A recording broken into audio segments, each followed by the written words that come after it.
Hey guys, hey everybody. We have Charlie Black today for our first interview on YouTube. Charlie is already an agency owner and he's been doing it for how many years now, Charlie? I've been going for about, I think 4 years now, 4 years or so. Wow, that's that's like the OG agency life since it wasn't even that famous. So it's pretty good to have him here. So Charlie, if you can just give an introduction of what exactly your agency does and what you focus on, and then we can move ahead. Yeah, so I started CB Media about, like I said, 4 years ago. But I've kind of shifted and changed. So at the minute, we predominantly do social media management. As you'll know, Shivam is my main content creator, sends me my content, kind of really helps with running my agency. But yeah, at the minute, we specialize in managing Facebook pages and Instagram pages with sort of a slightly larger focus on Instagram. Started doing some TikTok stuff recently as well. But when I first started out, Shivam, as you'll know, I kind of met you through Facebook ads, right? So back in 2000 and I think 18, 2019, the goal was go out there. I'd seen all the social media agency ads, like selling you the dream lifestyle. The goal was go out there, sign like 10 clients on 10K a month each, make 100K a month. Oh, people going, don't worry, it's gone. Make 100K a month, retire, all of that stuff. And I quickly realized that that it is possible, but it's not really that easy. So I kind of transitioned after a difficult couple of years trying to sell Facebook ads, for like a really high retainer, to social media management. So what we do now is we manage Instagram pages, we manage Facebook pages for, rather than like 3 or 4 massive clients, I work with, I think, 10 businesses, maybe slightly more right now. And I handle content creation and posting on Instagram, posting on Facebook, that sort of stuff. That's great. Like that's something very different from what a lot of people do because for a lot of people, social media management is like a low ticket offer and everybody wants to be the next Iman and just sign on Right. $5,000 a month plan. So what made you choose social media management over any other agency model? Because there were so many at that time. People were doing local lead gen if you weren't into e-commerce ads. So what made you choose social media management as your go-to? Yeah, I think it was kind of, I want to say, kind of difficulty to sign clients. So I first started out, like I said, I actually bought Eman's course. It was the first thing I ever did before I did any outreach or anything. I bought Eman's course. And I know a lot of people are sort of against buying courses and they think not necessarily Eman's, but people in general think a lot of courses are a scam. I can't really say a bad word about his course. In fairness, it was actually good. It was worth the money. But what he was pushing in there was Facebook ads to, high-end businesses, right? The businesses that can afford to spend 2K a month, 3K a month retainers, that sort of thing. So that was what I was doing. And it was literally me sitting in my bedroom doing cold calls. He told me to pick a niche. Again, I could have done maybe a bit more research. I just went with dentistry, right? Yeah. I was like, I had this idea in my head. I'm going to do Facebook ads for dentists because dentists have a lot of money. That was it, right? I sat in my bedroom just cold calling, just like grinding through them like 100 a day, just absolutely banging them out. And 99% of them say no. I did get a couple of clients. I got maybe 3 dentists that I was doing Facebook ads for. It was just lead gen stuff, and they were paying me well enough to keep going. Not bags or buckets, but they were paying me well enough so I could, sort of survive. Yeah. And eventually I kind of just thought, it wasn't really giving up, but eventually I kind of thought maybe there's a better way to do this. You see all these agency owners making so much money. I'm sure they're not calling 500 people a day. I'm sure they're not. There's better ways to do this. So I kind of transitioned into, I think I met a couple of guys who were doing Upwork, and they said, if you're struggling to get, your first 5, 10 clients, Yeah. Upwork's a really good idea. And I thought, I'm just going to give it a go, do it on the side. So I was still doing the outreach to high-end businesses. I tried Upwork, and within a week, I signed a client on Upwork. And I thought, mad, because I've been calling businesses for 4 months before a dentist even picked up the phone to me, and then a week of Upwork outreach, I signed a client who I'm actually still working with right now. That's great. It's the tattoo guys who I'm working with them for ages. So I kind of thought, wow, this is really easy. And then it sort of hit me that, you don't need to have 4 businesses paying you 3K a month each. You can have 10, 50, and 20 paying you $300, $400 a month each. Yeah. So that's kind of how I got into Upwork and social media management. And I think now I'm actually trying to transition back into doing Facebook ads for higher end businesses. And I've taken on a media buyer, and I'm going to start doing some email outreach and stuff like that. But my advice to anyone, I was actually speaking to a guy the other day and he was saying, how do I start on social media, like a social media agency, like with nothing? Yeah. And I said, basically, don't do what I did. Don't sit there cold calling for like 8 hours a day because you've got no case studies, you've got no credibility. I Mhm. said to him, go to Upwork. It's a really, really good way to start. A lot of businesses are not too fast. They're happy to just pay $200 a month, $300 a month and have someone take care of their social media. It's a really, really good way of getting some experience and, you know, getting your portfolio up. So that's kind of how I transitioned from this dream of Facebook ads to massive businesses that are just going to pay me 10K a month and never even worry about it to, you know, Upwork and slightly smaller clients. So that's kind of how I transitioned. Yeah, that's great. So obviously, Upwork is your mainstream right now, and of course, because we work together, I know Charlie on a very personal level as well. So I just want to touch upon something that a lot of people are doing, and what you didn't do was basically drop out of college. So can you just tell us, like, the what age you started your agency and how you're doing, like, your college and running a successful agency. You've got 10, 15 clients. That's a lot for any person who's like, just watching this, who's starting out, or even a person who's like, to handle 10, 15 clients is a task. We do it ourselves as well. So we know that. So what made you decide to actually do both of them together? And like, at what age you started and like where you are right now in terms of that? Yeah, it was an interesting one. So I finished school like 17, 18, you know, standard age, finished school, went traveling with my girlfriend, and the plan was to go to college or to university. I had a place, right? Yeah. And I got home and I loved traveling so much that I kind of want to do something which allows me to travel even more. So I did something called deferring a place. So I actually called the university. This was age, I'm 19 at this point, and I Yeah. say, I still want my place. Can I just have it next year instead? And luckily they said yes. They don't always say yes. So I thought, right, I've got this year. I'm going to try and do something Hmm. and have a bit of success, and then I'll make a decision next year. I kind of just put it off a bit, and I didn't know what I wanted to do. I didn't know if I wanted to do, you know, Facebook ads. I don't know if I wanted to do drop shipping. I don't know if I wanted to do web design. I wasn't sure. I just saw a lot of people doing a lot of things. I thought this was a really good time to get into this sort of thing. So that was kind of the idea and the thinking there. My first like business, you know, endeavor ever was drop shipping. It Oh, actually was. So what actually happened was I followed this guy who was drop shipping, making a load of money. You know, drop shipping in 2017 was yeah. huge. It's quite different now. I wasn't so into it, but I followed a couple of guys, and I followed this guy who was doing drop shipping, and he had a course on drop shipping, and he put a thing out, he put a post out, and he was like, best comment wins the course, right? And I commented and I won it. So that was kind of, it was kind of decided for me. Yeah, it was like a 2K course. It was kind of decided for me. So I was like, okay, cool. I might as well give this a try. So I kind of tried drop shipping. Um, I kind of made a bit of money in the first few months. So I thought, wow, maybe this is it. And then, you know, we came to the end of December, people stopped shopping online. My profit kind of dropped. I didn't have any money at this point. I was broke. So I kind of ran out of money and I was like, damn, I do want to keep doing this, but you know, I had no money left. So that's when I thought, okay, I need to do another business alongside dropshipping that makes me a bit of money. And then I can put that money into dropshipping. Yeah. So I stumbled across SMMA, and I heard all these things of, you know, you can start with no money, etc., etc. And I kind of knew about it from years and years ago. You ever heard of Ty Lopez? He was the first one that I ever saw talking about it, right? So I thought, okay, this is my plan. Pause drop shipping, start social media marketing, make a bit of money, and then drop ship on the side.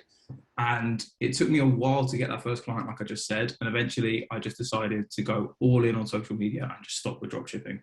I'm not a big fan of the drop shipping business model anyway. I don't, you know, I know a lot of people are having a lot of success with it, but not so much nowadays. And I think people are really succeeding now whereby they've built brands and they're ordering inventory in their country and it's like proper, you know, it's not really selling stuff out of China anymore. So I wasn't a huge fan. So I thought, right, SMMA is the one. And I kind of went all in on that. The plan was go at it for a year, see how it goes, and then if it's going well, I won't go to college, I won't go to uni. If it's not, I've got this place. So I was quite lucky in that I felt like I had a backup option. Mm-hmm. I was like, if this doesn't work, I can always go to college. Yeah. I was in a really awkward position though, because when it got to the end of the 12 months, it was kind of working, but not like massively. So I didn't really know what to do. So I put it back again. And eventually it got to the point where I made the leap and I was like, look, I've got to be real. I'm not going to college. I'm not going to uni. Yeah. I'm going to just do this. So started going all in on it like that. And then like another year or another 2 years down the line, I found you can do online degrees. like part-time, and they're a lot cheaper, and I don't have to leave the house for them. So I would never have time now to go to college or to go to uni Yeah. full time. It just I couldn't. I worked like 8 hours a day on the agency, but an online degree. Honestly, I don't work on it as much as I should. I'm probably quite a bad advocate for it, but I probably take about 4 hours a week doing it. Hmm. I just like bang it all out on Monday morning, then it's done. So I decided to do one of these on the side as well. People ask me why. I'm not really sure why. I kind of just like the idea of having a degree for the long run. And there's not many entrepreneurs that will tell you that. A lot of Yeah. them will, drop out of college, just don't do it. But I just kind of like the idea of having one. Maybe in 50 years' time, I want to go and work in a different industry. I want to go into film. I want to go to music, whatever. I don't know. I just like the idea of having it. So that's where I'm at right now, full-time agency. And I'm doing uni kind of on the side because it's just an online thing. And it didn't take me too long at all. But that's kind of how I started out, was drop shipping, Yeah. weirdly enough. Then no uni, then agency, and now agency and uni. So that's kind of where I am now. Yeah, like I remember us having this conversation as well about you, like, if you want to go to college as a part-time thing, because again, I was the only one I think you knew who had done college after like having an agency alongside it. Yeah. So that's why I asked you this, because with people telling you right, left and right just to drop out of uni, you took a very different path. When you had a successful agency is when you started like to take a part-time uni thing. So that's why. Right. Yeah. And I remember, dude, I came to you because I Yeah. knew you were doing it as well. I almost asked you for like advice. I was like, do you think I should? Do you think I shouldn't? And I'm kind of quite firm on it now. I think my beliefs are.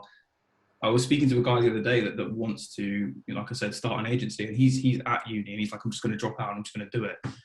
And uh, I kind of sort of said to him, I wouldn't necessarily recommend that. I also know another guy who's looking to get into social media and sort of entrepreneurship, and he's got a job that pays him quite well, and he's finished by like midday.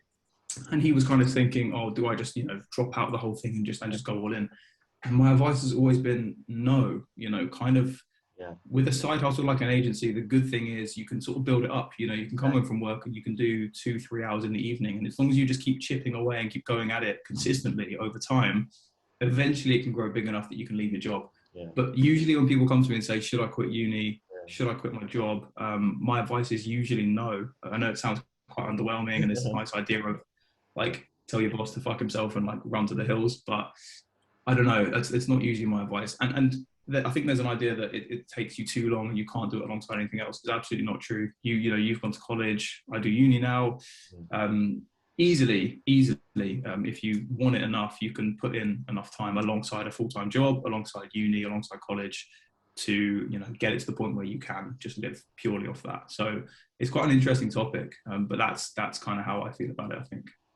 Yeah, that's what, like, I think that's advice that 99% of people won't give, and like it doesn't give that adrenaline rush. I think it's just become the cool thing for everybody to like leave college or leave their job just to Yeah. start an online business. Like, it's become that having a 9 to 5 is a bad thing, which I don't agree with at all, because Yeah. of course online businesses do have their like merits, but we also have our disadvantages when we are running our own agencies. So that's great. Yeah. So obviously, like Yeah. you said, that you started your agency for the money, like just to have a cash flow business kind of a thing. But now that you've evolved 4 years, I know a lot of mindset changes happen once you start running your own business. You need that discipline. You get disciplined once you start getting clients. So what's the aim right now? Is it still a cash flow business for you, or is it something that you want to build long term like the other businesses out there? Like, because it's in the online space, it's something that is very like okay, will this stay or not? Like what we had 4 years ago, everybody thought is SMMA here to stay, but now we know that it is something. Even if like Facebook is dying down nowadays, TikTok is beginning. So there's always a next thing that's always going to be there. And like you said, you're getting into TikTok creation as well. So obviously you are transitioning with the model as the model is transitioning. So do you look at CB Media as being more of a bigger company with more employees or something for the future and for the future of your family as well? Or is it just like, something that you want to sell off or something along those lines? Yeah, I think my goal is to do this for as long as possible. Hmm. And like you said, I started, purely for cash, to put cash into other things and then run. I started doing it, and I do love it. I do really like it. There are a lot of negatives, like you just said. There's a lot of perks of a 9 to 5 that you don't get with running an agency. For example, yesterday I lost a client. I lost a fairly big client because they've shifted their entire business direction, and they actually said they're not posting on Instagram anymore, right? And I was like, damn, that doesn't happen with a 9 to 5 job, really. If you're going to lose money, you get told in advance. With an agency, someone can hit you up and be like, yo, I'm stopping on the dot. And unless you've got them tied into a contract for maybe, you know, an extra month, you've lost $500 to $1,000 a month or something like that. So yeah, but this is something I do want to do long term. In terms of like long term, do I want to build this up and have it as a massive company with 50 employees, all doing, you know, hundreds of media buyers, all that sort of stuff? Not really, I don't think. What I really, really love is having it be a small business, and I love being flexible, Yeah. and I love travel. And long term, I think what I really want to do is keep it small, maybe take on 3, 4 more people. But I would never want a team of more than 10. And it kind of depends on what your goals are. And some people, when they first start out, that is how they envision it, right? They picture it as like the Wolf of Wall Street, massive offices in New York and 4,000 people working for you and like a giant company. For me, I do want to keep it kind of small. Maybe take on 3 or 4 more people, like I said. I like being small. I like being flexible. I like being really casual as well. I don't think I'd ever even necessarily want to work in an office. I don't think you need to nowadays. I know people working from their laptop with 2 other guys that they've been working with their whole life, making 100K a month. It's doable. And for me, that's the goal, is to keep it fairly small. Like I said, maybe take on a few extra people, but I quite like keeping it flexible and small and not being fixed to an office in a location. I like just working over the laptop. So that's it for me. Yeah, I think that's great. And like you said, like, people are having startups, and I think with everything that's happened around the world, most of the MNCs are also going online because they figure out, like, they can get much more out of the employees if they're working at home or working on their own flexible schedule. So like you mentioned, like, people making 100K a month with 2, 3 people. So what's your ultimate goal? Like, obviously everybody has different lifestyles. Like you said, you want to travel and you want to, like, not have a bigger company. So how is your financial goal look like for CB Media? Like, you already run a 6-figure business. So where do you want to take it next? Is there some monetary value that you attach to the business, or is it more towards the number of clients kind of a thing that you've got in your mind? Yeah. So for me, I don't really have a number Hmm. that I want to necessarily hit. And I know a lot of people do have that, and they should have that. For me, it's more about clients. So what I'm looking to do now is, obviously we're working together. I think I'm on 15 total clients right now. And what I want to do is I've spoken to one media buyer and I've spoken to another media buyer. I've kind of got them both on standby. So my goal, when you ask me about goals and what do I want to hit, I want 6 ads clients is my next goal, right? And that's what kind of where I'm working towards. So I'm not really doing so much more outreach for social media management. Although what I'm actually doing is, if a client does drop out, Hmm. I'm looking to replace them straight away. So yesterday, this client dropped out because they're shifting their whole company. I was straight back on Upwork. I'm doing outreach. I'm trying to replace them ASAP, right? Um, but my goal isn't actually a monetary one. It's a number of clients one. And what that will work out to be in terms of money, I'm not sure. Hmm. But that's my goal. I want 6 ads clients paying me a minimum of 1,500 a month to do Facebook ads for them, right? So that's my goal. That's great. Like, I feel like a lot of agencies are much more focused on revenue, and we've been working for what, 3 years, 2.5, 3 years now, and we've Yeah. had great client retention. And you're one of those agencies who really do care about client retention.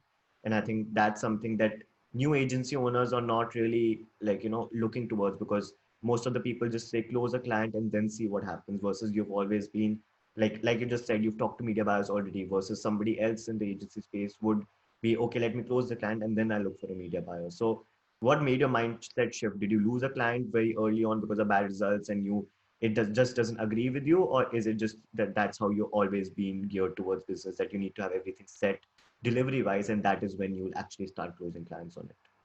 Yeah, it's a good question. I think it comes from a number of things. The first ever client I did have, this was a dental client, like I mentioned. I was sitting away in my bedroom cold calling for Yeah. ages and ages and ages. Honestly, I think about a month, 2 months of cold calls before I saw my first client, right? And obviously I was over the moon, but when I look back on it, that's crazy.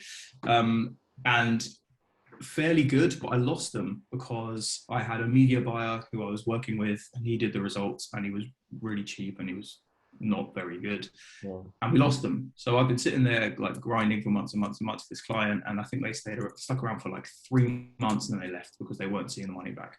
Yeah. And that was like a learning curve. I was like, damn, I can't keep having this. So then I put a really big focus on client retention. Yeah. And I think, yeah, that is something I place a lot of focus on. There's a business I've been working with for 2 or 3 years. And I think it was, I can't remember, it might have been Brad Riley, and he put a lot of focus on that. He was like, a client that pays you $200 a month but stays for 3 years is, might not seem as exciting or as attractive as a client that pays you $1,000.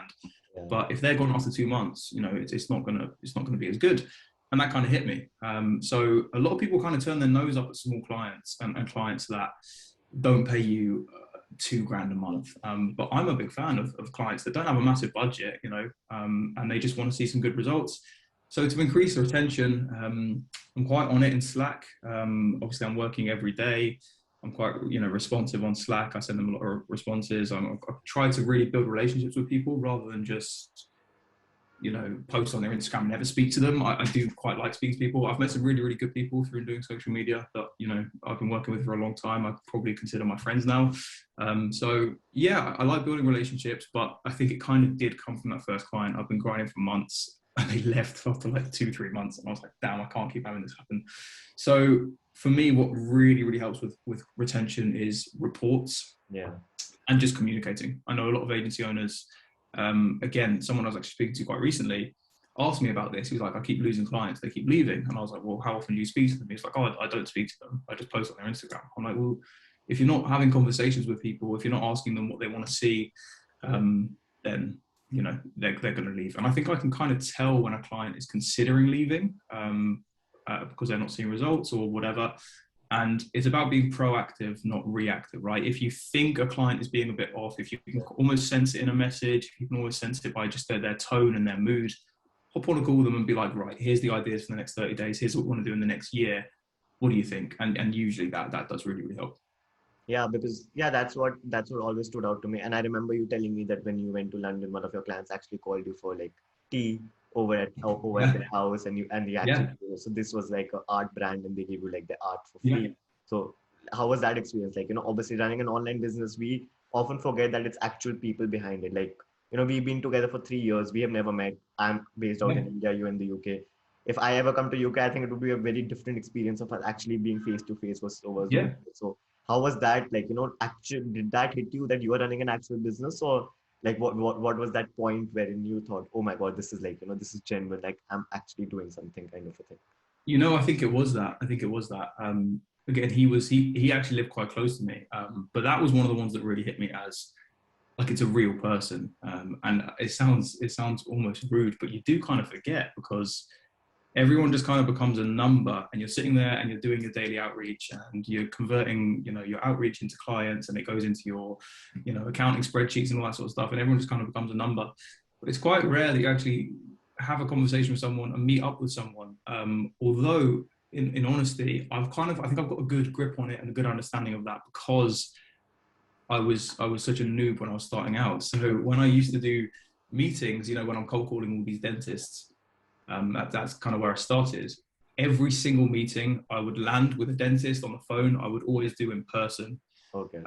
Which is crazy. It makes no sense whatsoever. And everyone I spoke to was like, dude, why are you doing that? Just Zoom them. You're going to save so much time. But that's kind of, I don't know, looking back, it was stupid. I wouldn't do it again. But I think that has actually really helped going forwards and helped me to, meet people and build relationships. But it was very stupid. There were so many times where I'd like grind for this call. There was one time actually where I called this dentist, I pushed for this call, I landed it, right? I was really, really happy I'd landed a meeting. Yeah. Obviously, meetings now are like nothing. You have them all the time from Upwork. You hop on. If the client's, not up to scratch, you can just hang up. Like, it's cool. But this meeting, I remember I was so excited for it. They were 2 hours away on the train. Oh God. I got all dressed up. I went to the meeting. It's like the middle of nowhere, this meeting. I'm northwest London. It was southwest London. I went all the way through London to like some outskirts, middle of nowhere. Got there. I've been waiting for this meeting for weeks. And I went to speak to the lady on reception. I was like, oh, hi, I'm here to see Dr. Smith or whatever the doctor was called. And she was like, oh, yeah, sorry, he's not in today. No. But that's when it hit me. I was like, I need to stop doing this. And I just sat on the train home for like 2 hours, like, I'm an idiot. I need to stop doing this. So I think it is kind of learning through experiences. Like you said, why am I so focused on retention? I lost that first client that I was like obsessed with. That kind of hit me. I was like, okay, I need to sort that out. This happened too many times, going to a meeting and they're just not there. and I have to have the meeting with the receptionist who just has no authority. That kind of hit me. So yeah, I think because I've been doing this for a while, I keep shifting quite a lot. I think the way my agency was supposed to look when I first started to how it looks now, completely different. But I keep kind of shifting and pivoting because these things keep happening. And I always just, I know it sounds cliche and obvious, but learning through doing and experience is just the best way to do it. So that's what I was saying to this guy the other day. Set up an account on Upwork, apply for some jobs. You might be shit for the first 3 or 4 jobs. You might be rubbish, but you're going to learn. And over, the space of 2-3 years, you're going to get to where you want to be. 100%. So you would say, like, for somebody new in the space, would be not to be so stiff on your vision, because obviously, like you said, you were stiff on having dentist scans for 6 months, and maybe you would have succeeded a lot earlier if you would have not been, I want to run Facebook ads only for dentists by doing cold calls. If you hadn't made that transition, obviously maybe you would have been in uni right now and we wouldn't even be speaking. So would you say that is number one thing? Because people have got this idea of how an agency should be. The new thing is TikTok. So people are like, oh, I want to do TikTok. Same for me. Like, I transitioned, how I transitioned directly into leads and lines, which was nowhere on the radar, which I never thought I would do. And it's been over a year now since I've been doing that. So would you say that is the number one thing that you would say to a new agency owner versus saying, obviously, like, do outreach, do this, do that, to not be that stiff when they're starting out something new? Absolutely, it's like my number one piece of advice. All my success and all my sort of joy started to come when I shifted. Like I said, within the first week. So I was really really stingent on Facebook ads for dentists, and it's kind of a difficult one because if you do decide to run your own business, if you do decide to be an entrepreneur or a freelancer or whatever you do, you've got this thing ingrained into your head of don't give up, don't give up, don't give up. And there kind of comes a question of when is it like giving up and when is it like shifting and then doing something else. But my advice is be flexible. Stuff changes. If I was still doing Facebook ads for dentists through cold calls, I'd be where I was 2 years ago. I know that for a fact. And obviously there are things which do just take some time. So my advice is not, if it's not working within a week, change. Absolutely not. You've got to stick at it, but be flexible and be willing to adapt. Like I said, I made the decision to kind of shift, to try something new, not give up, but try something new. And there's a big difference there. And then all the success started to come. I started to get all these clients from Upwork. So yeah, absolutely be flexible and kind of, it's going to keep happening. This isn't it for the rest of my life. I know for a fact that what I'm doing right now, it will be very, very different to what I'm doing in 5 years. Instagram's organic reach is shocking. It's very, very difficult to grow on Instagram now just through posting. It's difficult to get engagement on Instagram now just through posting. And people are starting to realize that, and they're starting to shift to TikTok. And I kind of was quite stubborn, and because we're doing Instagram for so long and it's what we know, I was like, I really just want to stick on Instagram. But I know we're going to have to shift. I know we're going to have to shift to TikTok. It's where all the attention is now. So absolutely, great piece of advice is be flexible and shift, but that doesn't mean don't be resilient. Whatever you do, whatever you start in, it's going to be tough at the start. You've got to stick at it, but do be open to new ideas and to shifting, because that's what really, really helped me. That's great, man. Thank you so much. I think that's the best note that we can end this interview on. So thank you so much for being here. And hopefully we'll have another one in a year's time and see where CB Media is. Maybe you're doing Facebook ad only exclusively. Who knows where you're at. So thank you so much for being here, man. And I really appreciate that. Hey guys, I really hope you enjoyed this YouTube video. It's a bit different from what we usually do, but I thought I'll just introduce this concept. So we're gonna do this once a week, where we're gonna introduce different entrepreneurs, different agency owners, and look at their journey. We have nothing to sell to you, and yeah, you can check out anything that you want in regards to Charlie. If you want to ask him about something related to social media management, I'll drop his email down below. You can just email him and he'll be happy to help you guys. So yeah, I hope you guys enjoyed. Do like, share and subscribe, and yeah, I'll catch you in the next one. Bye.